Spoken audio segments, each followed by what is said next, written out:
Hopefully, we can wrap this up before we go on recess in October. Para pag-resume kung saan tatalakayin na yung budget sa plenary, makatutok naman kami doon. Sa gitna, kaya naman namin magsingit at mag-discuss ng ilang mga panukalang batas pa. Bagaman hindi kasing sikat na impeachment, ay makabuluhan, may halaga at makakaapekto at makakatulong sa marami sa ating mga kababayan. Patuloy ang aking magiging panawagan sa lahat na nakaupo at marahil papasok din ang mga senador, presumptive senators, ika nga, na ayon sa rules, sana iwasan nila na magbigay ng categorical na mga posisyon o sagot kaugnay nito hanggat hindi pa nagsisimula ang trial at wala pa naman silang nakikitang mga ebidensya, pabor o kontra sa nasasakdal na si VP Sara. Magiging factor ba yon yung ginawang endorsement sa kanila, sa kanilang magiging decision? Sila lamang siguro ang makakasagot noon at hindi ako. But Mas historically, magandang sir, sila ang matanong kung sakasakali. sir, non-issue na ba? Historically, hindi. Dahil nakita nyo naman siguro sa social media na nagbago-bago ng posisyon yung mga in-endorse dati, kinakalaban nila ngayon yung mga nag-endorse sa kanila dati, yung kalaban nila dati, kakampinan nila ngayon. So, kung pagbabasihan ko ay kasaysayan, hindi ng mga partikular na senador, kasaysayan sa larangan ng politika ng ating bansa. Nakikita natin nagbabago-bago yon. So, hindi iiral yung utang na loob yung sinasabing payback time. Hindi ko sinasabing hindi iiral, pero again, each to each his own. Nagbabago yan sa kada sitwasyon at sa kada tao. At hindi para sa akin na sabihin ganito yan o ganyan yan. Mas maganda sila ang tanungin ninyo dahil sila naman yung nasa sitwasyong yan. So, sir, 100% sure na ba na magpapatuloy itong impeachment trial sa 20th Congress? Non-issue na ba yun na pwedeng ituloy? Kung nasimulan ito ng 19, pwedeng ituloy sa 20th Congress? Yun ang gagawin ng Senado kung hindi sang-ayon doon ang kampo ni VP Sara halimbawa, may karapatan silang iakyat yan sa Korte Suprema. In fact, may pending case pa sila doon na hindi pa ina-actionan ng Korte Suprema, pero hindi lang yun, hindi naman din nag-issue ng temporary restraining order o mandamos ang Korte Suprema para kami magpatuloy o hindi magpatuloy. So, gagawin ng Senado yung kanyang constitutional mandate kung wala namang utos o kautusan mula sa Korte Suprema na laban dito. Definitely yes, and the aggrieved party, if at all, on the reverse naman, can question that before the Supreme Court. It's not just the Supreme Court's decision. It can also be your decision. Ultimately, it will be the Supreme Court's decision. But the Senate can decide on it one way or the other, yes. Both as a Senate and as an impeachment court. Pero ulitin ko lang, ang pinagbabasihan lang naman namin ay yung Senate Electoral Tribunal na binubuo pa nga ng mga maestrado ng Korte Suprema at miyembro ng Senado, tumatawid ng Kongreso para ipagpatuloy ang pagdinig ng kaso. Nagbabago din yung mga miyembro ng Senado, nagpalit ng Kongreso, pero dahil yung kino-questioning term ay 6 na taon nung senador na pinrotesta, patuloy lamang yun sa mga susunod na Kongreso at hindi siya automatically dismissed. So, sir, kumusta na yung status ng impeachment rules? Maraming panukala kaming natanggap, hindi lamang mula sa legal team, pero mula din sa iba't ibang senador nitong nagdaang recess, lalo na mula dun sa mga hindi tumatakbo. Pero ang direksyon na personal kong tinatahak sa ngayon ay isuggest sa impeachment court na wag nang baguhin yung rules dahil baka maakusahan pa ang Senado at ang institusyon ng Senado na we are changing the rules in the middle of the game to favor one side or the other.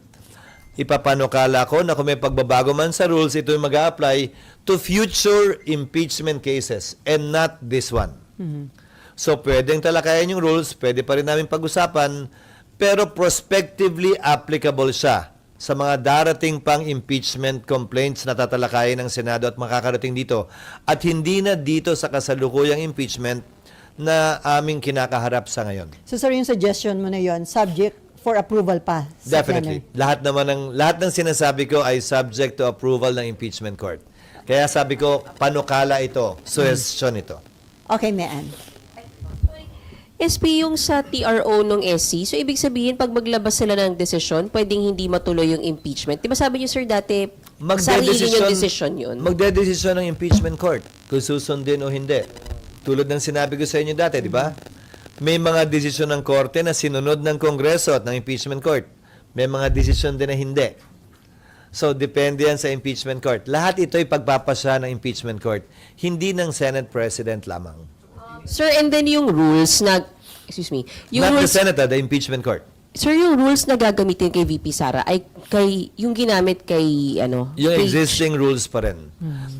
Ang magiging pagkakaiba lamang ay nakalagay kasi sa existing rules that the rules of court shall be suppletorily applicable. Nagbago na ang rules of court mula nung panahon ni Chief Justice Corona, late Chief Justice Corona at ngayon. So yung mga pagbabagong yun sa rules of court, dala na sa rules na ito at hindi na namin kailangan baguhin pa. So ano yung i-discuss niyong rules pag open sa June 2? Yung existing rules pa rin. Initially, may mga sumusuporta na sir sa inyo ng mga senador do sa suggestion mo? Isasuggest namin formally ito at sa pamamagitan siguro ng press con na ito, makakarating sa kanila, isasuggest namin ito kapag ka nag-convene ng impeachment court. Sir, it is good ba kung before June 2, sa resumption kasi, magko-convene na kayo as impeachment court, tama ba? Bilang Senado muna, And then, yung pag-convene... magko-convert na lang kami The into same an date. impeachment court. Same date or June 3? So, better na before June 2 ay may decision na ang Korte Suprema dun sa mga pending petition. Hindi naman, basta walang TRO, ang Korte Suprema, magpapatuloy kami. Kung may TRO sila, pagpapasahan namin kung anong gagawin namin, bungad ng TRO na yan.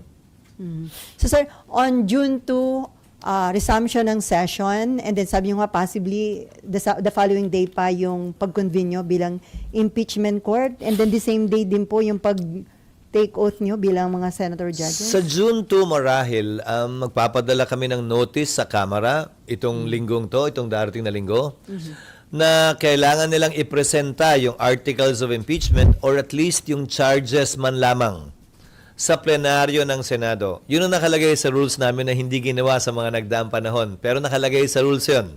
Nasusundan lamang naman namin. That is the formal procedure para officially matake cognizance na ng Senado ang impeachment. Hindi yung pag-file nila sa SecGen. Yung pagbabasa ng articles of impeachment in plenary nakalagay sa rules namin by the prosecutors.